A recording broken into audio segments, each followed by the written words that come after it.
की वीडियो सिर्फ मैं अपने ऊपर फोकस करके बोलूंगी। अबाउट द 7 वचन, कोई सफर कर रहा होगा उस सफरिंग से बाहर निकल पाएगा। सेल्फ अप्रिसिएशन भी बहुत जरूरी होता है।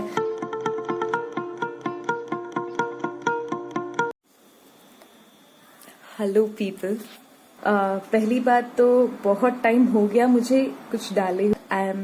मैं अभी गांव में आई हुई हूँ, so you all can see in my background. It's a beautiful place. It's in Haryana, and I'm basically from Haryana. And yeah, गाँव के अपने ही benefits होते हैं, गाँव के अपने ही मजे होते हैं। मैंने यहाँ पे बहुत मस्ती कर रही हूँ। शादी के लिए आई थी किसी की कजन की, तो मैं यहाँ पे बहुत सच्ची में बहुत मस्ती कर रही हूँ। कुछ काम नहीं करना हो रहा और खेतों में घूमना and a lot of stuff is going on and I'm happy and I'm at a stable pace mentally also. इसलिए ये आ रहा है अभी जो भी आ रहा है। and one thing today's video, आज की वीडियो सिर्फ मैं अपने ऊपर फोकस करके बोलूंगी। You all can get this topic as women empowerment, right? Self appreciation भी बहुत जरूरी होता है, जो हम लैक करते हैं, जो हमें सिखाया नहीं जाता। खुद को अप्रिशिएट करना, खुद की वैल्यू करना। सो अप्रिशिएशन से ज्यादा ये वीडियो होगा ऑब्जर्वेशन पे। मैंने खुद को जो ऑब्जर्व किया, लाइक अ गर्ल जो ज्यादा लोगों से बात नहीं कर पाती थी उसकी लैंग्वेज की वजह से, जिसको लंबे बाल पसंद थे और जो सबका कहना मानती थी, हाँ जी, जो पीपल प्लीजिंग पर्सन थी, जो लोगों को खुश करने में बिलीव रखती थी। From that girl to a short head girl who can speak her mind, जो कभी भी अपनी बातों को रख सकती है और एटलीस्ट कोशिश करती है और अपनी मन की सुनती है फाइनली। सो अभी बहुत दूर तक जाना है, बहुत लंबा सफर होता है for middle class girl like us. पहले जो चीजें सिखाई गई है उनको अनलर्न करना, उनको अपने दिमाग से निकालना और फिर नई चीजें सीखना। इतने सारे मिसोजिनिस्ट प्रेजुडिसेस हमारे दिमाग में खुद रहती है, क्योंकि हम उसी माहौल में बड़े हुए, लड़का हो या लड़की, हम सब उसी माहौल में बड़े हुए हैं, राइट? हम उसी पितृसत्ता के माहौल में बड़े हुए हैं। उससे निकल के आना, उन चीजों को समझना और फिर उस पे एक्ट करना अपने लाइफ में और उसके ऊपर बात करना। तो पर्सनली अगर सिर्फ मेरी जैसी लड़कियां ही वो चीज समझ सकती है, आई गेस, जो चीज मैं खुद में मैंने नोटिस की और जो चीज मुझे अच्छी लगी खुद के बारे में। So that's the thing I want to share. अभी मैं रिसेंटली एक शादी में गई एंड ऐसा नहीं है कि फर्स्ट टाइम मैंने फेरीज देखे, पहले भी काफी शादियों में मैंने फेरे देखे और उनके बारे में नोटिस किया कि कितने मिसोजिनिस्ट और कितने प्रेजुडिस्ड होते हैं। मतलब इट ऑल रिवॉल्व्स अराउंड पितृसत्ता, पेट्रियार्की के अराउंड रिवॉल्व होते हैं, राइट? ये सारे फेरे में जो वादे किए जाते हैं, जो 7 वचन दिए जाते हैं। So I am talking about the 7 वचन। तो उसमें 7 वचनों में आप देखोगे कि लड़कियां लड़के से जब वचन मांगती है तो हाँ, आप कोई भी धर्म पुण्य का काम करोगे तो मुझे इंक्लूड करना, आप कोई भी खर्चा करोगे तो उसमें धर्म पुण्य का काम के लिए पैसे निकाल देना, उतना ही खर्चा करना जितना आपको जितना आप कमाते हो, ज्यादा नहीं करना। एंड मतलब ये सारी चीजें कि हाँ, मुझे इन्फॉर्म करना, एक्नॉलेज करना, बस इतनी सारी बातें। मतलब आपके कुल समाज के बढ़ावे के लिए मैं ये सारे वचन मांग रही हूँ और अपने लिए सिर्फ लड़की ये वचन मांगती है। ये वचन हमारे वेदों शास्त्रों के अनुसार जो 7 वचन होते हैं उसके अकॉर्डिंग, तो 6 वचन वो सिर्फ उस लड़के के कुल और समाज के भलाई के लिए, और 7वां वचन अपने लिए सिर्फ इतना मांगती है कि सिर्फ मुझे पत्नी के रूप में देखना, बाकी सबको बहन, बेटी या माँ के रूप में देखना, which is fine enough. The 7th one is fine enough, but that's not all that a girl wants. Right? सिर्फ उतना ही नहीं चाहिए होता। यही प्रॉब्लम है हमारे पितृसत्ता समाज की, पेट्रियार्क सोसाइटी की। सिर्फ एक लड़की को, एक औरत को सिर्फ इतना ही नहीं चाहिए होता कि वो उसको सिर्फ पत्नी के रूप में देखे।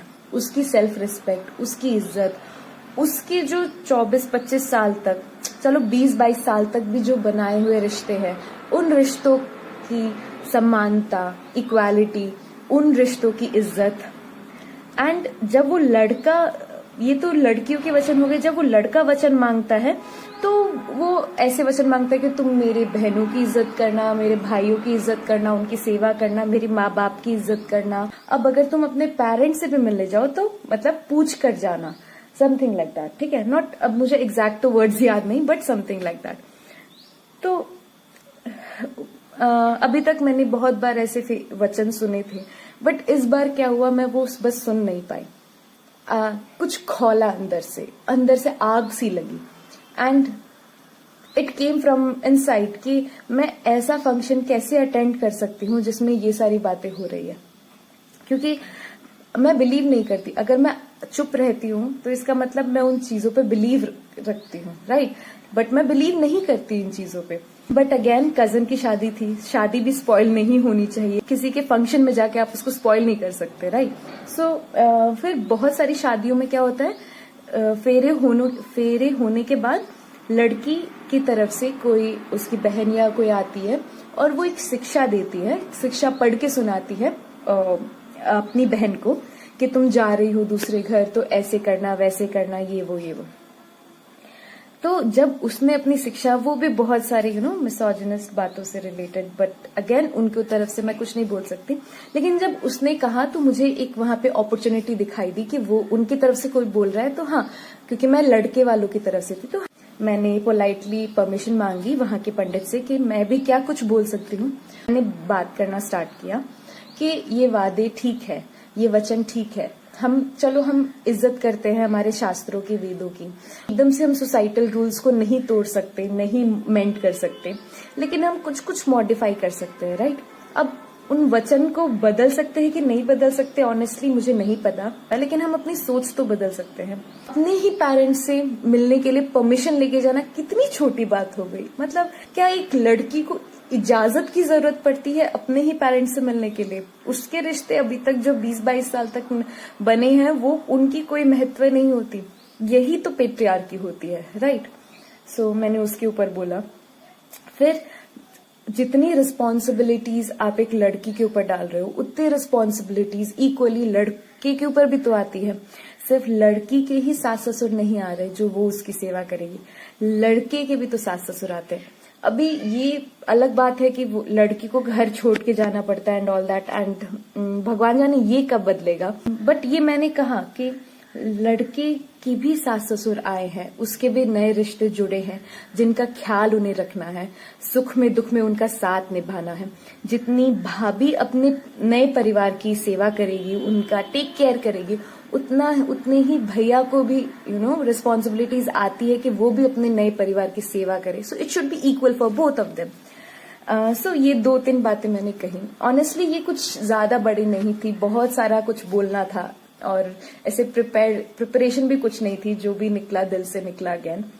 तो बट मुझे नहीं पता वहां पर कितने लोगों को समझ में आया। बाद में तो सब बोल रहे थे कि हाँ तूने अच्छा कहा। मुझे नहीं पता ऑनेस्टली कि कितने लोगों ने वो अपने दिल में उतारा। बट कई बार क्या होता है कि सबके मन में ये सारी चीजें बातें चल रही होती है और किसी के कुछ बोल देने से वो चीजें स्पार्क हो जाती है, वो दिल से निकलकर दिमाग में और फिर जुबान पे आ जाती है। पता नहीं कितनों पे इफेक्ट पड़ा, कितनों पे नहीं पड़ा, बट मैं अपनी ओर से शांति में थी। मतलब दूसरों को सिखाने से ज्यादा मेरे लिए ये जरूरी था कि वो चीजें मैंने उन सारी सभा में बैठी, क्योंकि अगर मैं चुप रहती हूँ तो again I am sending a wrong message. और जब हम शादी में जाते हैं हम सच सवर के एकदम जाते हैं एंड पीपल वॉचेस एंड हम कमेंट करते हो वो कितनी सुंदर लग रही है, वो कितना सुंदर लग रहा है एंड ऑल दैट, तो हम लोगों को ऊपर से देखते हैं। सो ये एक मेरा तरीका था खुद को दिखाने का कि मैं क्या हूँ, अपने स्पेशली अपने पेरेंट्स को। मम्मी नहीं थी बट मेरे पापा थे, तो मैं क्या थी उनको पता था। मैं हमेशा हाँ जी करती थी। अभी उनको बताना जरूरी है, स्पेशली मेरे पेरेंट्स को, कि अब मोनू क्या है, मोनिका क्या है, कौन है और उसके विचार क्या है। और उनको एक्सेप्ट करना पड़ेगा इस नई मोनिका को, राइट। वो बदल चुकी है, उसके विचार बदल चुके हैं for better. And and she is loving this change. Honestly मुझे ये अपना, मैं अभी भी बहुत बहुत लंबा रास्ता है जो मुझे ट्रैवल करना है एंड मैं कहीं भी नहीं पहुंची हूँ, लेकिन मैं चल पड़ी हूँ, इतना मैं कह सकती हूँ।